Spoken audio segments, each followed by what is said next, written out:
Hi, my name's Robert Morgan, and this is my analysis of the Beatles song Eleanor Rigby with respect to the song's use of prosody. For the uninitiated, prosody is a term used in music to describe how the various elements of a song come together in order to serve the intended theme, mood, or meaning of that song. Eleanor Rigby is about loneliness, and so this video aims to analyze the song's lyrics, form, and melodic and harmonic structure to demonstrate how these elements all work to serve the song's theme of loneliness. The lyrics of Eleanor Rigby detail the lonely lives of two characters, Eleanor Rigby and Father Mackenzie. The lyrical content of the song demonstrates the loneliness of both characters. Eleanor Rigby is presented as a lonely woman who dreams of getting married, and who waits by the window in vain for this to happen. Father Mackenzie writes words of a sermon that no one will hear. He works hard, but it is in vain as no one attends his services. Eleanor then passes away, and Father Mackenzie is tasked with performing her funeral. Eleanor Rigby died along with her name, and the song states that nobody came to her funeral, implying that even in her death she was lonely, and she will be forgotten with no one bothering to remember her name. Father Mackenzie simply returned to his duties as a pastor, having saved no one. The first lines are, "Look at all the lonely people," explicitly state what the song is about, loneliness. The whole song is told from a third-person perspective. Vocalist Paul McCartney is addressing the audience here, singing about the characters in the story without actively participating in the narrative himself. When McCartney sings, "Look at all the lonely people," he's literally telling us, the audience, to look at these lonely characters from an outside perspective. This enhances the loneliness presented in the song. The characters are so isolated that not even the singer nor audience interact with them. You could even argue that the purpose of the audience in this song is to take pity on these characters from the outside perspective.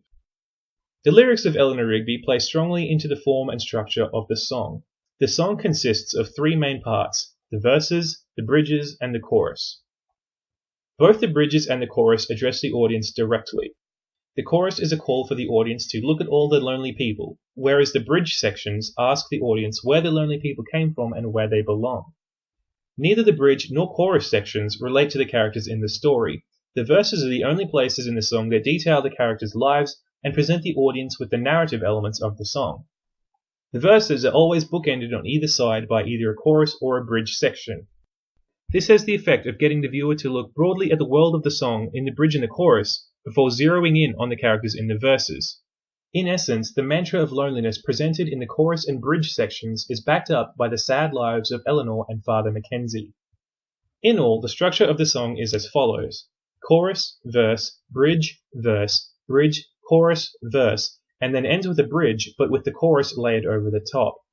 While this appears to be a very non-standard format for a pop song, this structure serves the song very well. The spacing of the verses gives the story some narrative weight. Verses 1 and 2 are separated, which parallels how Eleanor and Father Mackenzie are isolated from society and each other. The fact that there is both a bridge and chorus between verses 2 and 3 further drive home the loneliness of these characters, before hitting the listener with the bleak third verse. Musically speaking, this is a very sad-sounding song. It's in a minor key and primarily focuses on a string section for the instrumentation. Sadness is associated with feelings of loneliness, so this serves the theme of the song pretty well. The use of a string section providing the instrumentation enhances these feelings a lot. Stringed instruments have a pretty strong association with sad music, adding to the melancholy tone of the song. Eleanor Rigby is in the key of E minor, which, being a minor key, automatically instills a sense of sadness in the instrumentation and the melody. The song bounces around the chords E minor and C major, the first and sixth in the E minor scale, giving the song a cyclical feel, emphasizing the constant loneliness of the characters in the song. This beautifully serves the sad, pitiful tone of the lyrics. All in all, these elements of form, lyrical content, and melodic and harmonic structure all enhance the general theme of loneliness and sadness present throughout the entire song. Thank you for listening.